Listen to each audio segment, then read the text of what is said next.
Obrigado, doutor. Obrigado, doutor Vitor. Obrigado aos presentes aqui na sala. Para mim está sendo uma grande honra poder compartilhar com vocês um pouco de conhecimento, aprender com vocês também um pouco. Estive aqui, cheguei meio-dia aqui, ouvi palavras muito interessantes sobre o tema e eu acredito que vai ser um grande aprendizado para todos nós.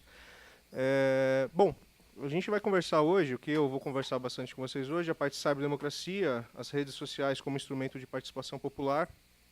É um item que faz muito parte da minha rotina, que a gente atua muito na parte analítica, na parte, como o doutor mesmo colocou, na parte de inteligência artificial.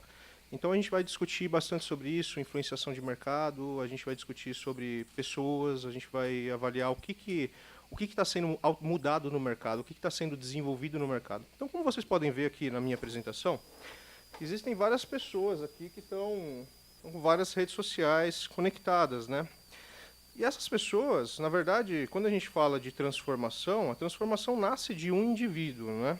Hoje eu atuo principalmente em projetos de transformação digital para empresas. Então, essas empresas são empresas que querem evoluir digitalmente, mas o mercado também evolui, um país também evolui e uma pessoa também evolui. Então, a gente vai desenvolver bastante esse tema de como é que o mercado está mudando, como é que as coisas estão mudando e o que depende do quê. Quero que vocês se sintam muito confortáveis em tirar suas dúvidas.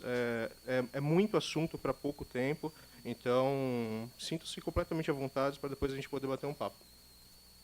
Então vamos primeiro esmiuçar qual a definição de ciberdemocracia, né? O que o mercado entende por ciberdemocracia? Se você for fazer uma busca, qual é a definição de ciberdemocracia? Então, ciberdemocracia é a ideia. Então a gente já inicia com a ideia de democracia virtual, muitas vezes também referenciada como democracia digital ou ciberdemocracia. Se relaciona aos meios e modos de utilização de ferramentas de comunicação digital para incrementar as práticas políticas.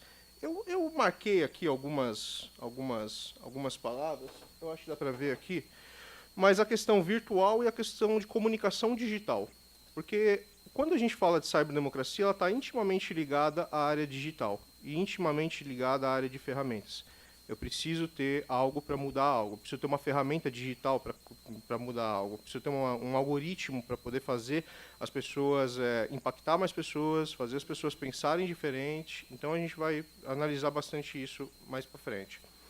Então aqui a gente já marca duas palavras, virtual e comunicação digital. Tenho que ter ferramentas e tenho que ter plataformas para desenvolver isso.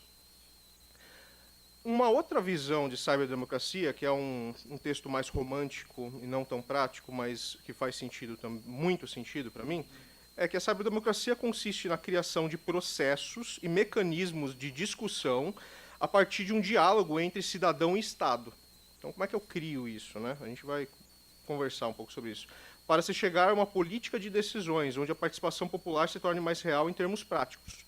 Então, todas essas questões, como é que o cidadão hoje consegue influenciar um governo, né? Como é que o cidadão hoje ele consegue, quando a gente fala de inteligência colaborativa, quando a gente fala das pessoas conectadas e as pessoas poderem ter uma opinião a ponto de mudar algo, seja no governo, seja numa empresa, seja na sua vida, como isso funciona e como isso se desdobra. A gente vai detalhar. Então, uma provocação que eu faço para vocês é, será que uma rede social, que é o contexto da minha apresentação, tem o poder ela pode mudar o futuro de uma nação?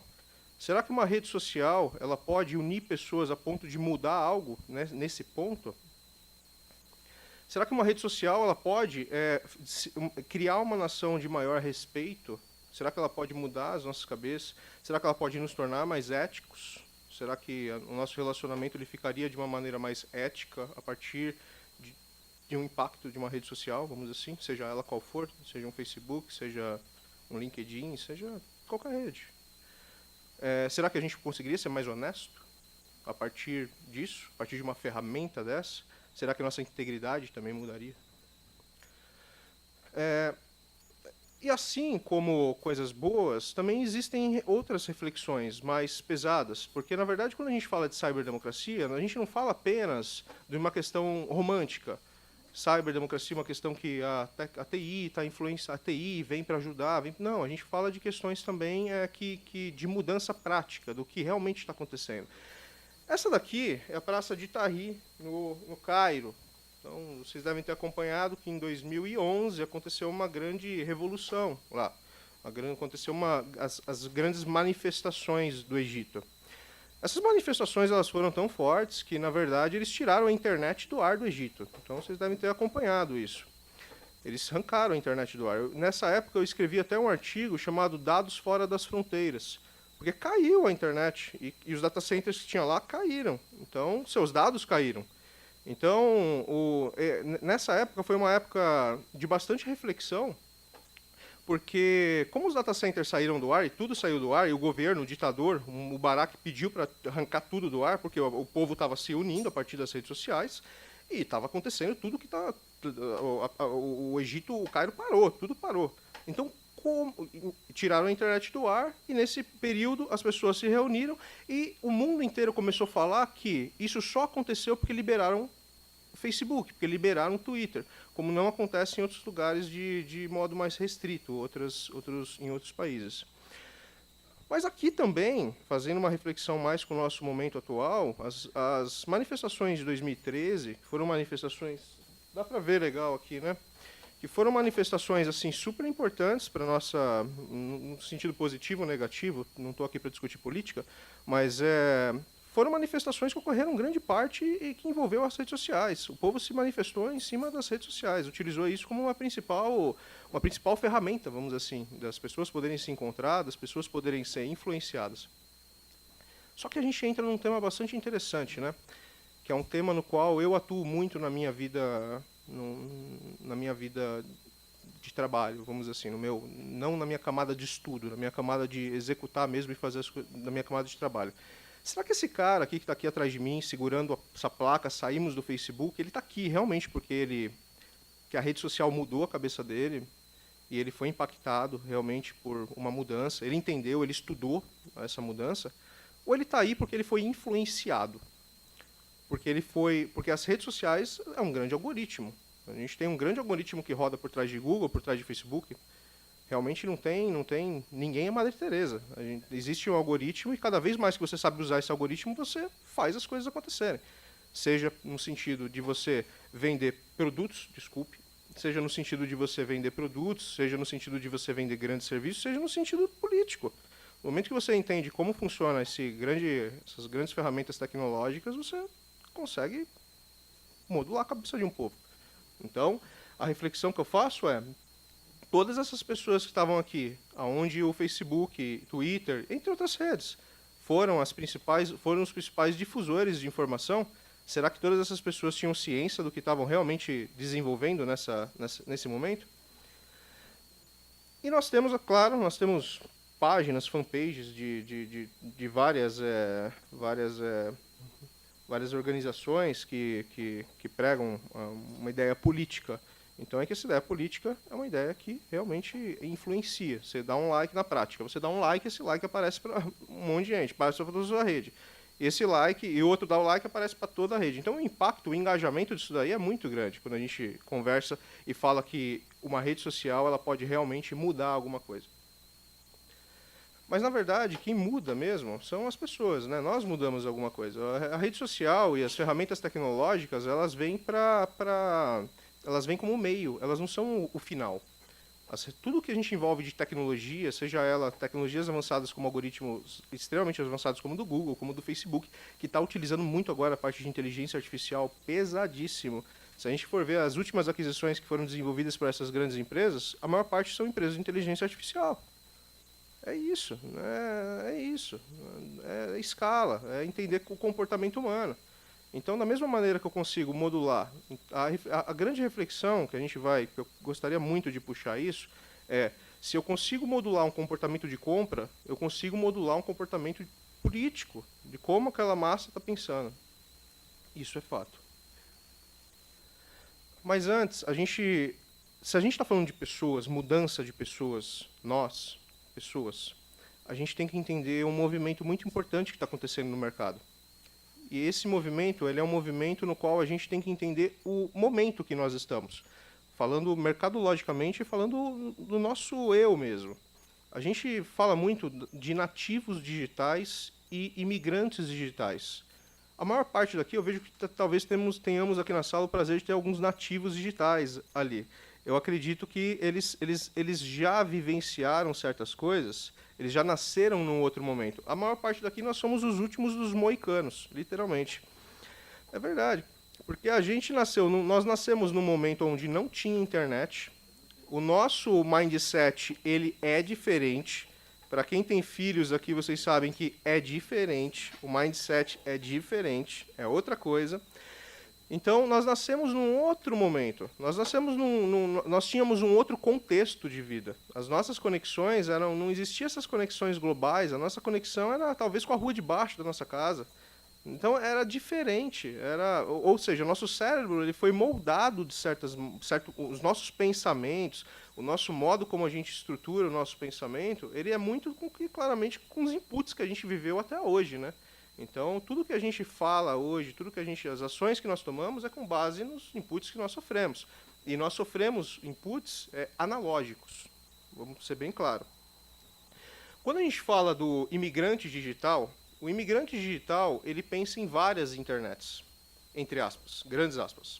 São várias internets. Ou seja, porque eu tinha a minha casa, o meu carro, minha bolinha de gude, meu negócio, é meu site, meu.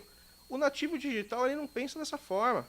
O nativo digital, ele pensa uma internet. Eu tenho uma internet. Não existe esse negócio, porque tudo foi dado pra gente a conta-gotas. Então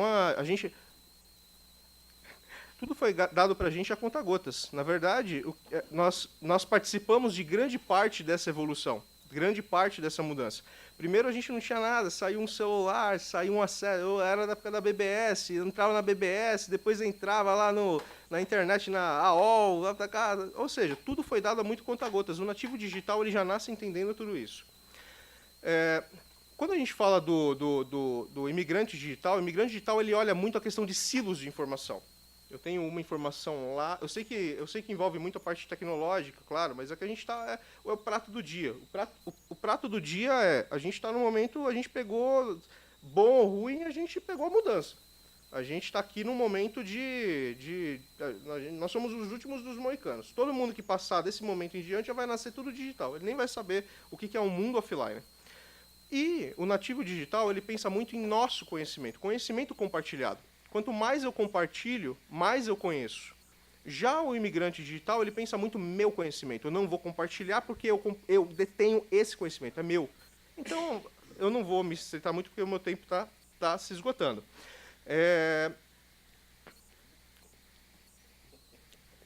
O interessante é como é o conhecimento conectado. Quando a gente fala de conhecimento conectado, é como uma fornalha. Quanto mais próximo um carvão do outro, mais quente. É o fogo está acontecendo, o conhecimento está acontecendo. Então, é assim que o nativo digital pensa. Quanto mais próximo, mais quente, mais calor, mais fogo, mais conhecimento, mais negócio, mais dinheiro, mais tudo acontecendo.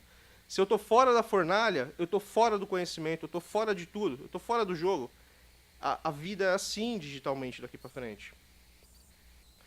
E quando eu falo da vida digital, eu falo muito das redes sociais, que é muito a pauta da nossa apresentação. Se a gente for analisar, por exemplo, o crescimento do Facebook, só no Facebook nós estamos com 2 bilhões de usuários no Facebook. É muita coisa. Usuários ativos. É muita coisa. Literalmente, quando a gente fala em influenciar, em modular, em qualquer sentido de distribuição de informação, cara, tem quase... É um absurdo. É muita gente. Isso vai aumentar cada vez mais. YouTube, Instagram, Twitter. Então tem todos esses dados. Eu vou seguindo aqui só para a gente poder não perder o tempo. E eu quero levar para vocês um dado muito, muito importante, porque, na verdade, se a gente for tirar o romantismo de lado e olhar num lado prático, aonde está o dinheiro? Porque aonde está os grandes investimentos financeiros é aonde o mercado, e aonde os políticos, e aonde as empresas estão olhando. Aonde estão as pessoas, né? Aonde as pessoas hoje estão? Aonde essas pessoas estão hoje?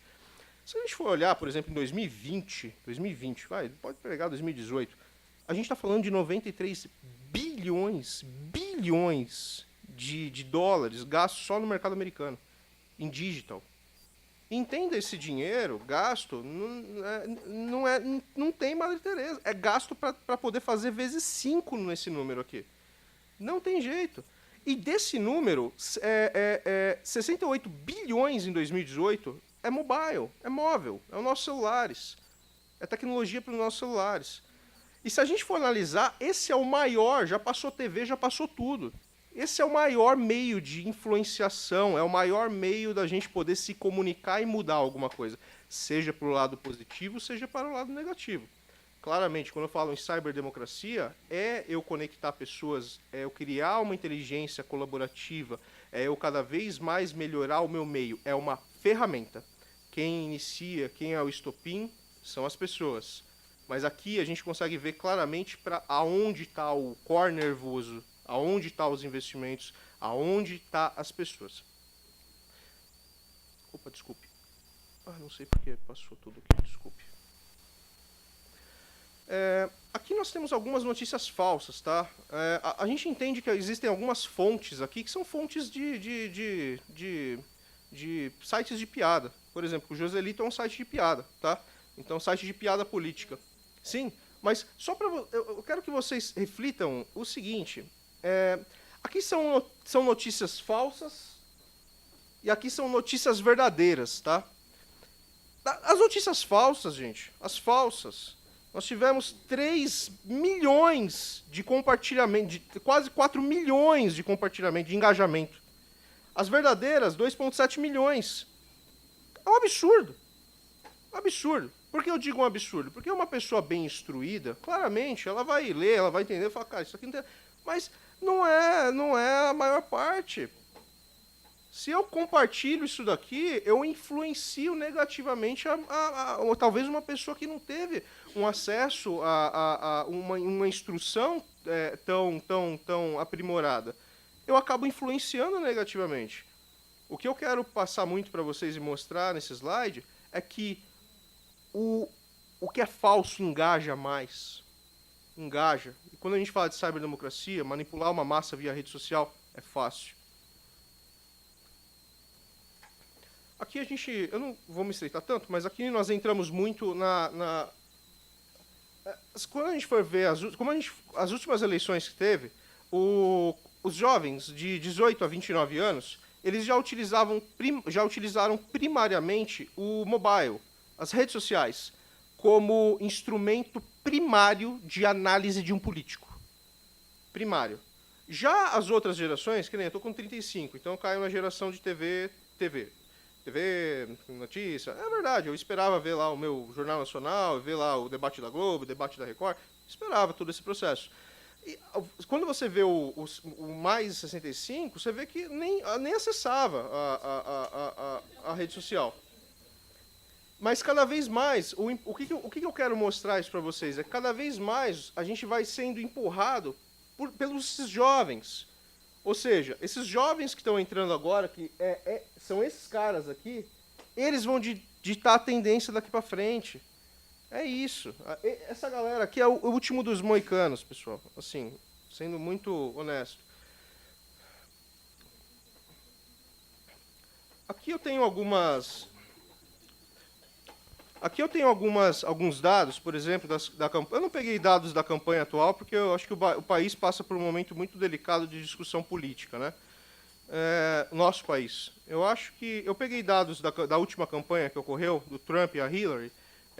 Só para vocês terem uma ideia de postagens que foram efetuadas, o Trump postou 1,7 milhões de posts durante a campanha. A Hillary postou 937 mil.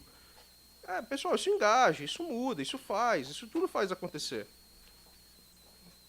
Vocês podem acompanhar, não sei se vocês acompanham o Twitter do Trump, vocês podem ver que não existe, talvez aqui a gente não precisa nem de Itamaraty, o cara vai e escreve no Twitter.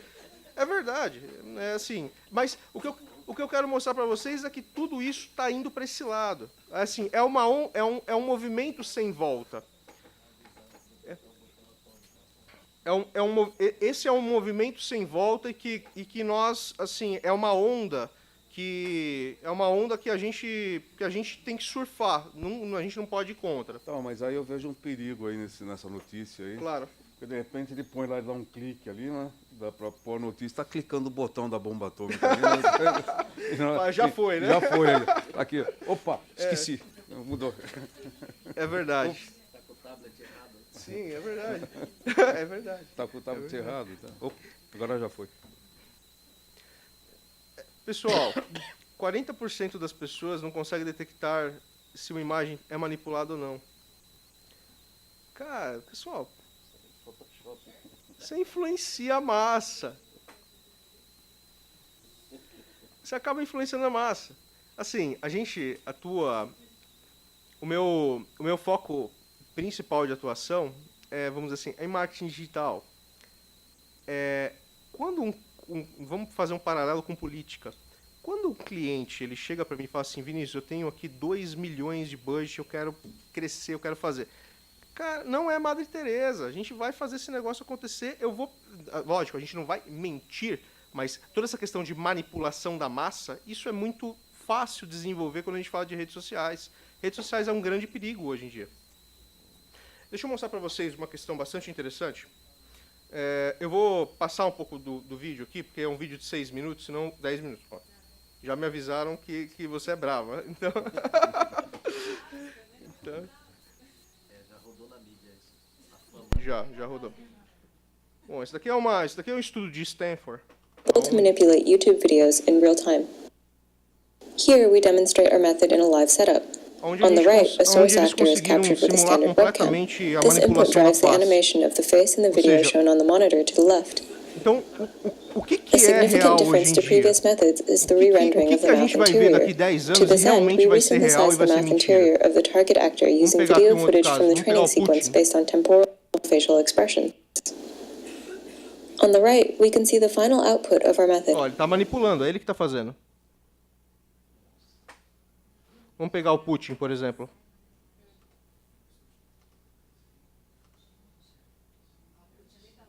Ó.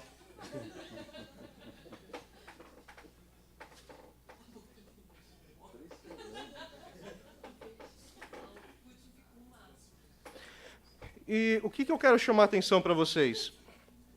O que eu quero chamar a atenção? O que é que realmente vai ser real e o que vai ser falso? Como é que às vezes uma pessoa mais simples vai conseguir identificar o que é real, o que é falso?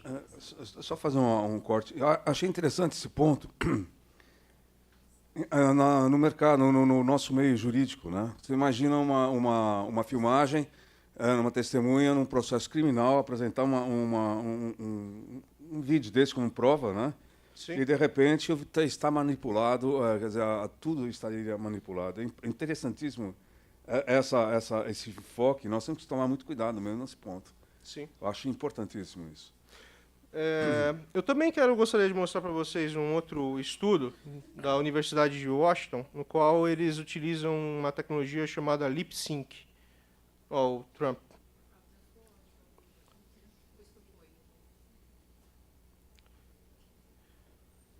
As we can see, our re-rendering error is very low. Tudo manipulado, não existe isso.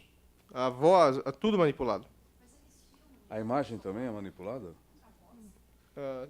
Our method introduces a new RGB face tracking pipeline, which we compare against state-of-the-art real-time face tracking. Eu vou mostrar para vocês o Lip Sync, que também é uma técnica que eu acho muito importante mostrar para vocês.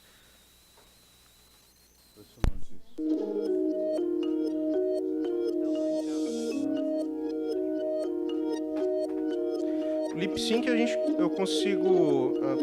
nós conseguimos, sociedade, vamos dizer assim, entender o áudio, seja lá em qual momento for, entender o que ele está falando aqui é o que ele estava falando anos atrás, mas eles conseguiram modular para que seja a mesma pessoa falando, seja o mesmo momento falando.